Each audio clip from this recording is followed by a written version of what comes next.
નમસ્કાર દર્શક મિત્રો, સ્વાગત છે આપનું મંતવ્ય ન્યૂઝમાં અને ગુજરાત એટ 7 સાથે હું જીત ગઢવી। સમાચારની શરૂઆત કરીશું। ગુજરાત વિધાનસભાનું ચોમાસું સત્ર આગામી તારીખ 8 થી 10 સપ્ટેમ્બર દરમિયાન યોજાશે। 3 દિવસીય સત્ર દરમિયાન રાજ્ય સરકાર દ્વારા વિવિધ સરકારી વિધેયકો તેમજ મહત્વના સુધારા વિધેયકો ગૃહમાં રજૂ કરવામાં આવશે। સત્રમાં રાજ્યના મહત્વના મુદ્દાઓ પર ચર્ચા થવાની શક્યતા છે। વિધાનસભા સત્રને લઈને જરૂરી તૈયારીઓ હાલ શરૂ કરવામાં આવી છે।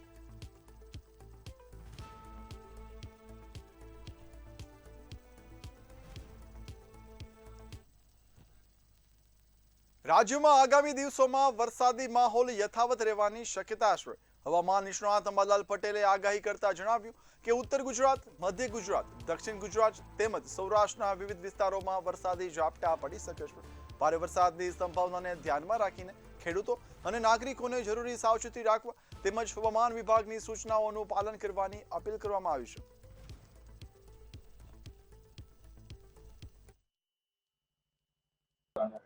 આગામી 48 કલાકમાં ગુજરાતના છૂટાછવાયા ભાગોમાં વરસાદી ઝાપટા પડવાની શક્યતા રહેશે।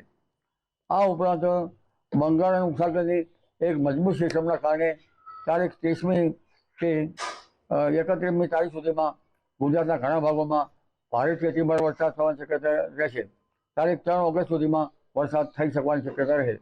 આ ઉપરાંત દક્ષિણ ગુજરાતના ભાગોમાં નવસારી, આવડના વલસાડના ભાગોમાં પણ ભારે અને અતિભારે વરસાદ થવાની શક્યતા રહે। અમદાવાદ જિલ્લામાં ભારે વરસાદ બાદ વિરમગામ અને માંડલ તાલુકામાં થયેલા નુકસાનનો તંત્ર દ્વારા સર્વે શરૂ કરવામાં આવ્યો છે। જિલ્લા કલેક્ટરે અસરગ્રસ્ત વિસ્તારોની મુલાકાત લઈને અધિકારીઓ સાથે સમીક્ષા બેઠક યોજી હતી। મકાનો, ખેતી, રસ્તાઓ સહિતના નુકસાનનું મૂલ્યાંકન કરી અસરગ્રસ્તોને નિયમ મુજબ સહાય ઝડપથી મળે તે માટે સર્વ પારદર્શક રીતે પૂર્ણ કરવાની સૂચના આપી છે।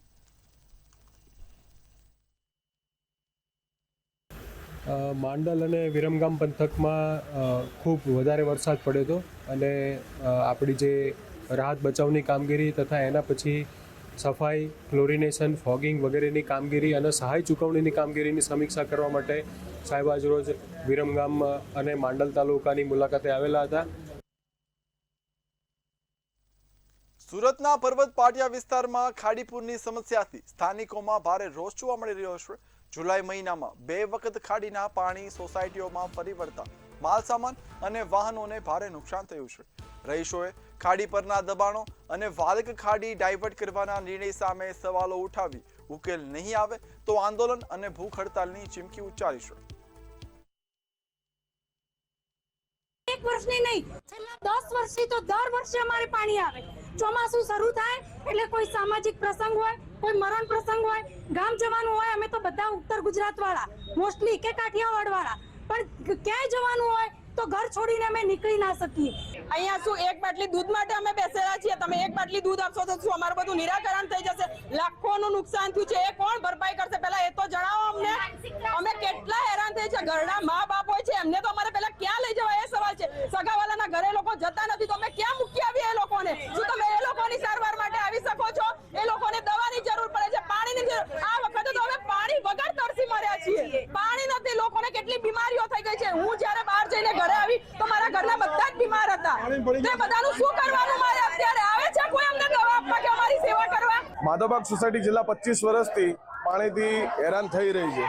તંત્રને અપીલ કરી છે, સરકારને અપીલ કરી છે, રિસ્પોન્સિબિલિટી આવતી નથી। 2024 થી 2027 સુધી સમિતિ રચાઈ છે, 2024 થી સમિતિ જ ચાલુ છે, સમિતિ હજુ કંઈ કર્યું નથી। છોટાઉદેપુરના બોડેલી પાસે આવેલા મેરિયા બ્રિજ પર ડાયવર્ઝન દોડવાતા કેળા પકવાતા ખેડૂતો મુશ્કેલીમાં મુકાયા છે। તો શું છે સમગ્ર અહેવાલ, આવો જોઈએ। છોટાઉદેપુરના બોડેલી નજીક આવેલો મેરિયા બ્રિજ જર્જરિત બનતા ભારે વાહનોની અવરજવર ઉપર પ્રતિબંધ મૂકવામાં આવ્યો। ચોમાસામાં મેરિયા નદીમાં પાણીની આવક વધતા ડાયવર્ઝન સંપૂર્ણપણે ધોવાયું છે।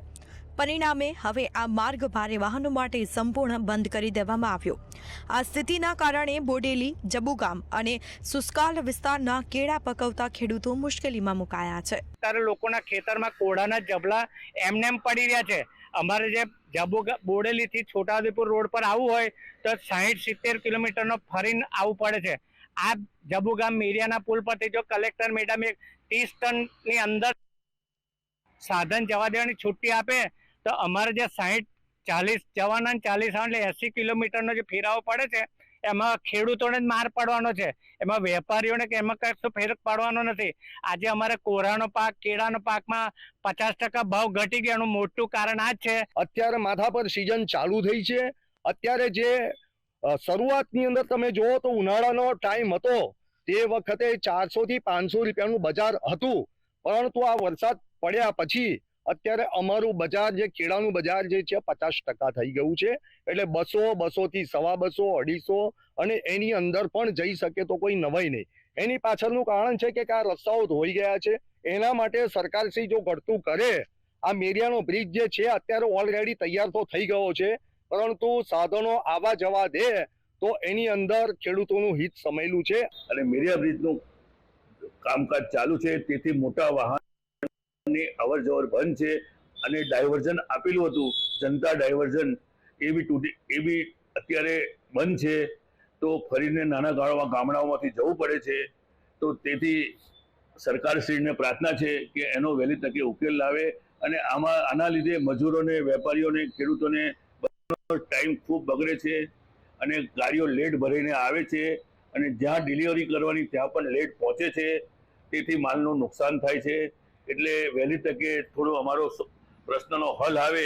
માર્ગ બંધ થતાં રાજસ્થાન અને મહારાષ્ટ્ર જેવા રાજ્યોમાંથી આવતા વેપારીઓના ટ્રક ખેતરો સુધી પહોંચી શકતા નથી. પરિણામે કેળાના ભાવ અડધા થઈ જતા ખેડૂતોને લાખો રૂપિયાનું નુકસાની વેઠવાનો વારો આવ્યો. રોષે ભરાયેલા ખેડૂતોએ તંત્ર પાસે તાત્કાલિક ધોરણે ભારે વાહનોને બ્રિજ ઉપરથી પસાર થવાની મંજૂરી અને વૈકલ્પિક માર્ગ વ્યવસ્થા આપવામાં આવે તેવી ઉગ્ર માંગ કરી છે.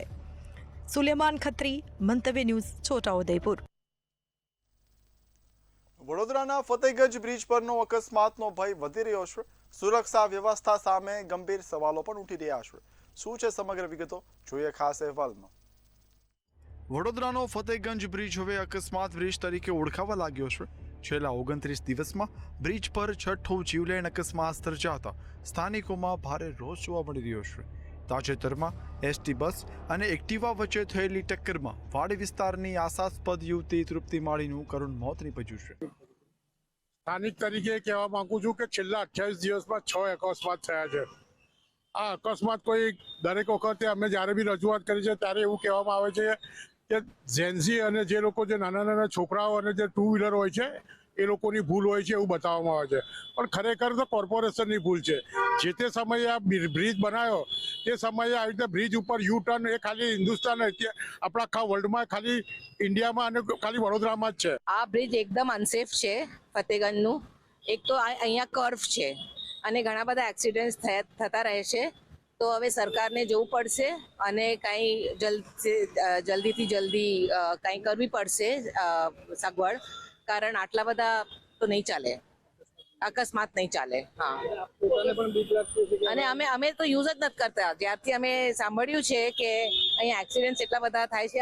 અકસ્માત બાદ બસ ચાલક ઘટના સ્થળેથી ફરાર થઈ ગયો હતો. સ્થાનિકોનો આક્ષેપ છે કે ફતેગંજ બ્રિજની ખામીયુક્ત ડિઝાઇન, જોખમી વળાંક અને અપૂરતી સુરક્ષા વ્યવસ્થાને કારણે વારંવાર અકસ્માતો સર્જાઈ રહ્યા છે. બ્રિજ નિષ્ણાંત ડોક્ટર નિકુલ પટેલે પણ જણાવ્યું કે બ્રિજ બનાવતી વખતે એપ્રોચ સ્પીડ અને વળાંકનું યોગ્ય આયોજન જરૂરી હોય છે, પરંતુ અહીં ડિઝાઇનની ખામી અકસ્માતોનું મુખ્ય કારણ બની રહી છે. એ અમે સાંભળ્યું છે કે આ બ્રિજ પર આવા એક્સિડન્ટ થયા છે, અમને બહુ ઘાત લાગ્યું છે. તો સરકારે જો કોર્પોરેશને કંઈક કરવું પડશે. રોડ્સ પણ બહુ અનસેફ છે, બ્રિજ પર જે રોડ છે એ પણ બહુ જ અનસેફ છે. તો સરકારે, કોર્પોરેશને જોવું પડશે, રોડ જરા સેફ બનાવવી પડશે અને પોલીસની પણ ત્યાં નિગરાની હોવી જોઈએ. જે આજકાલના યુથ આટલા રફલી ચલાવે છે વાહનો, તો પોલીસે જોવું પડશે. જ્યારે બી કોઈ બ્રિજ બનાવવાનો હોય તો એ બ્રિજની અંદર એપ્રોચ સ્પીડ, એટલે કે જે સ્પીડે વાહન એ બ્રિજ ઉપર ચડે એ જ સ્પીડે એ પાછું ઉતરે એ રીતનું ડિઝાઇન હોવું જરૂરી છે. બીજું કે જ્યારે બી બ્રિજ હોય તો હંમેશા આપણે જોઈએ છે કે સીધો જ હોય, પરંતુ ફતેગંજ બ્રિજની અંદર જે પ્રમાણેનો વળાંક છે એ વળાંકના લીધે જે અકસ્માતો થઈ રહ્યા છે એ ખૂબ જ ચિંતાનો અને ગંભીર બાબત છે. ફતેગંજ બ્રિજ પર સતત થતા અકસ્માતોને લઈને સ્થાનિકોમાં તંત્ર સામે નારાજગી વધી રહી છે. રહીશોએ પોલીસ કમિશનર અને મ્યુનિસિપલ કમિશનરને ઉચ્ચ સ્તરીય તપાસ કરી જવાબદારી નક્કી કરવા તેમજ બ્રિજની સુરક્ષા વ્યવસ્થામાં કાયમી સુધારા લાવવાની માંગ કરી છે. વડોદરાનો ફતેગંજ બ્રિજ બન્યો છે અકસ્માત બ્રિજ. છેલ્લા 29 દિવસમાં અહીંયા છઠ્ઠો અકસ્માત સર્જાયો હતો. ખાસ કરીને વાત કરીએ ગતરોજ પણ અહીંયા એક અકસ્માત સર્જાયો હતો જેમાં આશાસ્પદ યુવતીએ જીવ ગુમાવ્યો છે. વડોદરાનો ફતેગંજ બ્રિજ હવે અકસ્માત બ્રિજ તરીકે ઓળખવા લાગ્યો છે તેવી સ્થિતિ સર્જાઈ છે. છેલ્લા 29 દિવસમાં છઠ્ઠો જીવલેણ અકસ્માત અહીંયા નોંધાયો હતો. ગતરોજની ખાસ કરીને વાત કરીએ તેમાં એસટી બસ અને એક મોપેડ વચ્ચે ટક્કર થતા ત્યાં વાડી વિસ્તારમાં રહેતી તૃપ્તિ માળીનું કરુણ મોત નીપજ્યું હતું. ફરી એકવાર બ્રિજની સુરક્ષા અને ટ્રાફિક વ્યવસ્થાને લઈને ગંભીર સવાલો ઉઠવા પામ્યા છે. સ્થાનિકોમાં રોજ જોવા મળી રહ્યો છે. અકસ્માત બાદ જે બસ ચાલક હતો તે સ્થળ પરથી ફરાર થયો હતો. સ્થાનિકોએ આક્ષેપ કર્યો છે કે બ્રિજની રચનામાં રહેલી ખામીઓ અને પૂરતી સુરક્ષા વ્યવસ્થાના અભાવે વારંવાર અહીંયા અકસ્માત થઈ રહ્યા છે.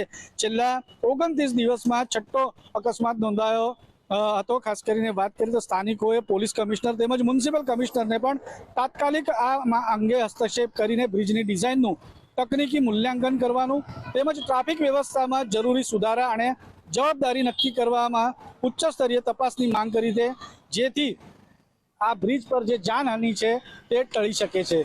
કેમેરામેન કેતન શિંદે સાથે સત્યન નેવાસકર, મંતવ્ય ન્યૂઝ વડોદરા. મહેસાણા જિલ્લામાં ચાંદીપુરા વાયરસના 8 શંકાસ્પદ કેસ નોંધાયા હતા જેમાંથી 5 કેસ નેગેટિવ અને 3 બાળકો પોઝિટિવ આવ્યા છે. પોઝિટિવ કેસમાં 2 બાળકીના મોત થયા છે જ્યારે 1 બાળકી સ્વસ્થ થઈ છે. જિલ્લામાં ચાંદીપુરાના વધતા કેસોને લઈને ચિંતા વચ્ચે આરોગ્ય વિભાગની કામગીરી સામે પણ સવાલો ઉઠી રહ્યા છે. મહેસાણા જિલ્લાના જુદા જુદા તાલુકામાં ચાંદીપુરા વાયરસ અંતર્ગત 8 બાળકો સારવાર હેઠળ દાખલ કરવામાં આવે છે. તમામ 8 બાળકોના અત્યાર સુધી આપણે સેમ્પલ મેળવી લીધા છે જેમાંથી 3 બાળકોના ચાંદીપુરા વાયરસ માટે પોઝિટિવ આવેલા અને 5 બાળકોનો રિપોર્ટ નેગેટિવ આવેલો છે.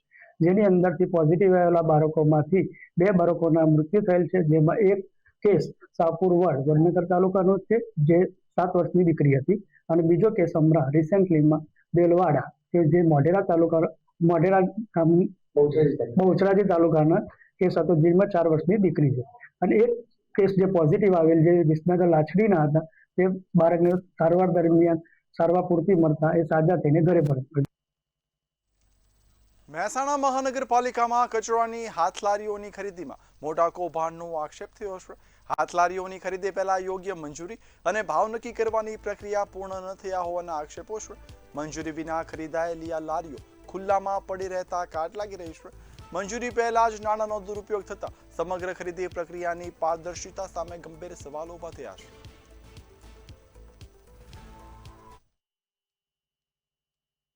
કે જે 23-24 ની અંદર 6600 રૂપિયામાં ખરીદી તે જ લારીનો ભાવ અત્યારે 10,200 રૂપિયાની અંદર ખરીદી દર્શાવેલ છે અને આ તો ઠીક પરંતુ હજુ તો ભાવ મંજૂર નથી થયા અને વર્ક ઓર્ડર આપવામાં આવેલો નથી છતાં પણ છેલ્લા 6-1 માસથી મહેસાણા મહાનગરપાલિકા વિસ્તારમાં આ લારીઓ આવી ગયેલ છે એટલે કે વર્ક ઓર્ડર આપ્યા સિવાય આ લારીઓ અહીંયા મહેસાણાની અંદર ફરી રહી છે. કેટલીક લારીઓ તો કાટ ખાઈ ગયેલ છે.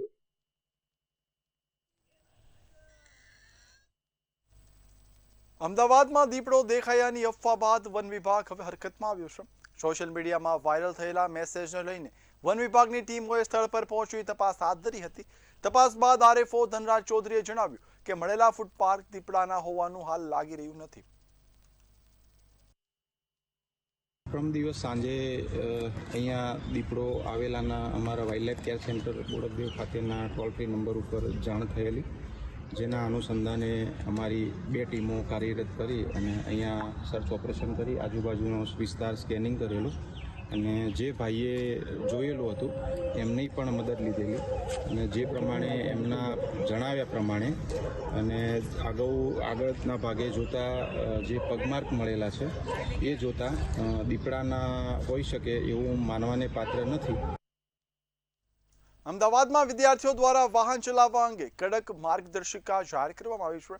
18 વર્ષથી ઓછી ઉંમરના વિદ્યાર્થીઓને વાહન લાવવાની મનાઈ કરાઈ છે જ્યારે લાયસન્સ અને હેલ્મેટ વગર વાહન ચલાવનાર સામે કાર્યવાહી થશે.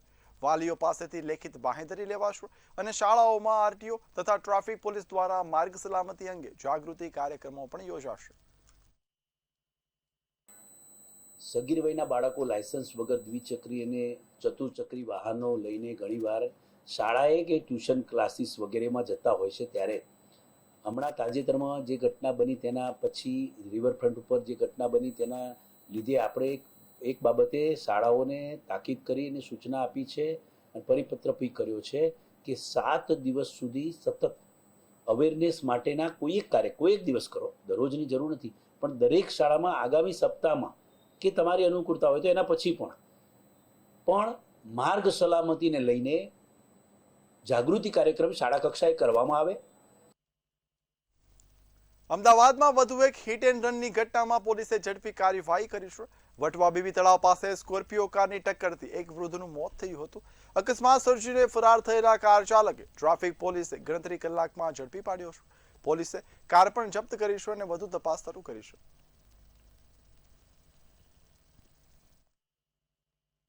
તારીખ 28/7/2000 ના રોજ આશરે 12 કલાકે વટવા જીઆઈડીબી વટવા જે છે ઈસનપુરમાં, એમાં બીબીકા તળાવ પાસે જે જગ્યા આવેલી છે, ત્યાં જે આ ફરિયાદી જે છે એના પિતાશ્રી ચાલતા જતા હતા. એ સમય દરમિયાન આ સ્કોર્પિયો ચાલક જે હતો એણે આ ફરિયાદીના જે પિતાને સાથે ટક્કર મારી. અલ્પેશ કથિરિયાએ સોશિયલ મીડિયા પર ચાલી રહેલા અનામત હટાવો અભિયાનના વિચારોને સમર્થન આપ્યું છે. તેમણે અનામત નીતિની સમીક્ષા અને સુધારાની જરૂરિયાત વ્યક્ત કરતા ખોટી આવક દર્શાવી લાભ લેવાતા હોવાના આક્ષેપો કર્યા છે. પણ મને લાગે છે કે રિઝર્વેશનની પોલિસી કે અનામતની જે પણ પોલિસી છે એમાં સમીક્ષા થવી જોઈએ. આઝાદીના 75 વર્ષ પછી અનામતની નીતિની સમીક્ષા એટલા માટે જરૂરી છે કે આજે એક ક્રીમ વર્ગ છે જેનો લાભ લઈ રહ્યો છે. ક્લાસ 1 તો ઓફિસર હોય, અધિકારી હોય, આઈએસ આઈપીએસ હોય કે સમાજનો ઉચ્ચ વર્ગ હોય, કોઈ પણ જ્ઞાતિ જાતિ સાથે સંકળાયેલો વર્ગ હોય, પણ જો એનો લાભ લઈ રહ્યા હોય, એની પેઢી લાભ લઈ રહી હોય, તો એની સમીક્ષા થવી જોઈએ. નવી નીતિની અંદર એના રિફોર્મ્સ ઘડાવવા જોઈએ કે જે રિફોર્મ્સથી જે પણ પ્રક્રિયા છે એનો લાભ જેને ખરેખર મળવાપાત્ર હોય એને. કલોલમાં ઝડપાયેલા ગેરકાયદેસર કતલખાના કેસમાં 22 આરોપીઓ સામે કડક કાર્યવાહી કરવાની માંગ ઉઠી છે. જાગૃત નાગરિકોએ મામલતદારને આવેદનપત્ર આપી ગૌરક્ષા અધિનિયમ 2011 હેઠળ કડક કાર્યવાહી, ગેરકાયદેસર કતલખાનાઓ બંધ કરાવવા તેમજ સંડોવાયેલા લોકોની મિલકતો જપ્ત કરવાની માંગ કરી છે. બાદમાં જિલ્લા પોલીસ વડા, ડીવાયએસપી, પીઆઈ અને પોલીસ સ્ટાફની કામગીરીને બિરદાવી પુષ્પવર્ષા અને પુષ્પગુચ્છથી સન્માન કરાયું હતું.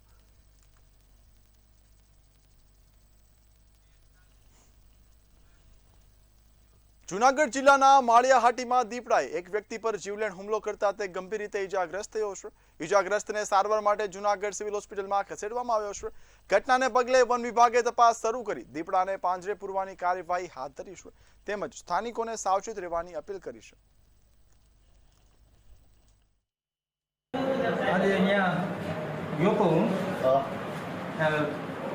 મકાન ઉપર ઊભો હતો, દીપડાએ હાથમાં પંજો મારી દીધો અને નીચે પડી ગયો, પગ ભાંગી ગયો. બરાબર, પગ ભાંગી ગયો. જે ક્યાં કઈ ગયા છે?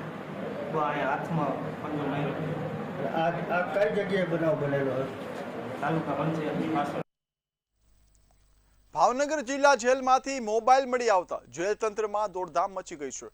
સરપ્રાઇઝ ચેકિંગ દરમિયાન જેલની જૂની બેરેકના બાથરૂમમાંથી મોબાઈલ મળી આવ્યો હતો.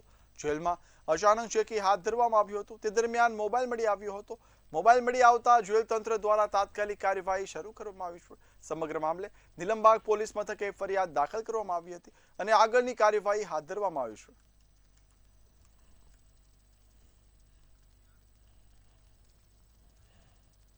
મહીસાગર જિલ્લાના માલવણ ગામના સરપંચને સત્તાનો દુરુપયોગ અને નાણાકીય ગેરરીતિના આક્ષેપો સાબિત થતા પદ પરથી દૂર કરવામાં આવ્યા છે. જિલ્લા વિકાસ અધિકારીએ આ અંગે હુકમ કર્યો છે. તપાસમાં બિનઅધિકૃત ખાતામાંથી ₹2.90 લાખનો ખર્ચ, વહીવટી મંજૂરી વિના ખર્ચ અને મુખ્ય રસ્તાના કામમાં ₹60,000ની ગેરરીતિ સામે આવતા કાર્યવાહી હાથ ધરવામાં આવી છે.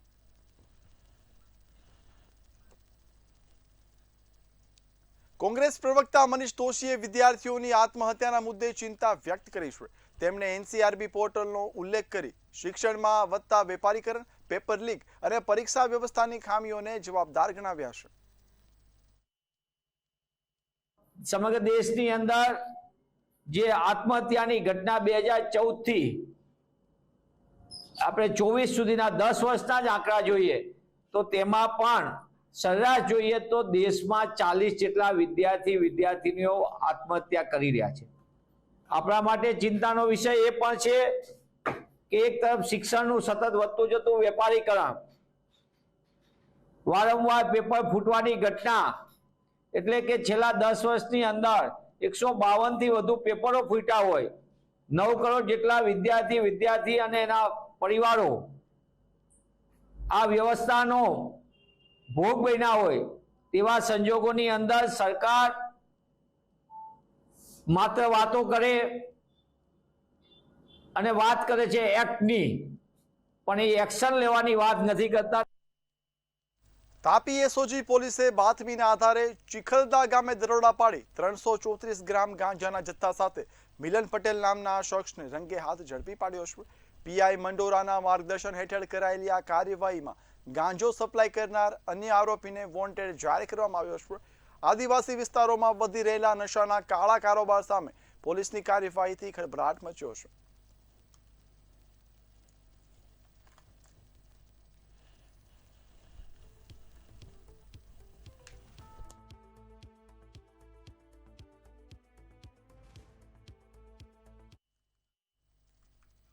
તો હાલ મહત્વના સમાચારની વાત કરીએ. છેલ્લા માસમાં ચાંદીપુરાથી 10ના મોત નોંધાયા છે. રાજ્યભરમાંથી 150 શંકાસ્પદ કેસ નોંધાયા છે. 26 કેસ પોઝિટિવ આવ્યા છે. 9 સેમ્પલ રિપોર્ટ પેન્ડિંગ છે. મૃતકોમાં રાજસ્થાનના 3 દર્દીઓનો સમાવેશ છે. 3 પોઝિટિવ દર્દીઓના ડિસ્ચાર્જ કરાયા છે.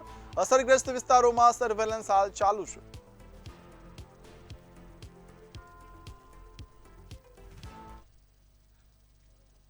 વાવથરાથી વાત કરીએ. ઢીમા બ્રાન્ચ કેનાલમાં 2 કાર ખાબકી છે. અકસ્માતમાં 5 થી વધુ લોકો ઇજાગ્રસ્ત થયા છે. ઘાયલોને થરાદની ખાનગી હોસ્પિટલ ખાતે ખસેડવામાં આવ્યા છે.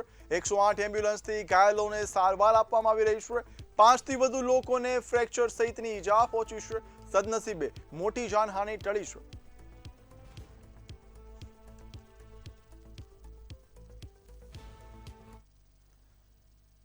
તો આણંદથી મહત્વના સમાચારની વાત કરીએ. જૂના દાદર વિસ્તારમાં હત્યાની ઘટના સામે આવી છે. સામાન્ય બોલાચાલીમાં થોડા દિવસે હત્યા કરવામાં આવી છે.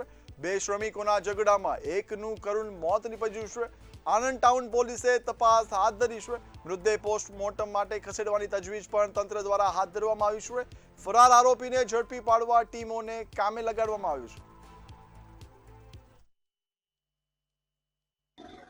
રમેશ બાલકભાઈ ગોસાઈ તેમના અન્ય 4 સાથી સાથે ફ્રૂટની અનલોડિંગ કરતા હતા. તે દરમિયાન લગભગ 3:30 વાગ્યાના સુમારે તેમના જ મિત્ર કાંતિભાઈ દેસાઈભાઈ ઠાકોર આ જગ્યાએ આવેલા હતા અને મને કેમ આજે લેબર કામ માટે લાવેલ નથી તેમ કરી રમેશભાઈ સાથે ઝઘડો કરેલો, બોલાચાલી કરી અને મારામારી કરી. એ દરમિયાન કાંતિભાઈ દેસાઈભાઈ ઠાકોરે પોતાની પાસેનું ચપ્પાથી રમેશ બાલકભાઈ ગોસાઈ ઉપર ઉપરા છાપરી 3 થી 4 ઘા મારી તેમનું મોત નિપજાવેલ છે. તો આગળ મહત્વના સમાચાર નર્મદાથી મળી આવ્યા છે. સરદાર સરોવર ડેમની સપાટીમાં સતત વધારો નોંધાયો છે. ઉપરવાસના વરસાદથી ડેમમાં પાણીની આવક વધી છે. ડેમમાં 28,214 ક્યુસેક પાણીની આવક થઈ છે. ડેમની જળ સપાટી હવે 128.59 મીટરે પહોંચી છે. નર્મદા નદીમાં 605 ક્યુસેક પાણી છોડાયું છે. કેનાલમાં 3,869 ક્યુસેક પાણી છોડવામાં આવ્યું છે. કુલ 4,474 ક્યુસેક પાણીની આવક છે તેમજ આવક છે. 24 કલાકમાં સપાટીમાં 15 સેન્ટીમીટરનો વધારો નોંધાયો છે. ડેમ 69.76% ભરાયેલો છે.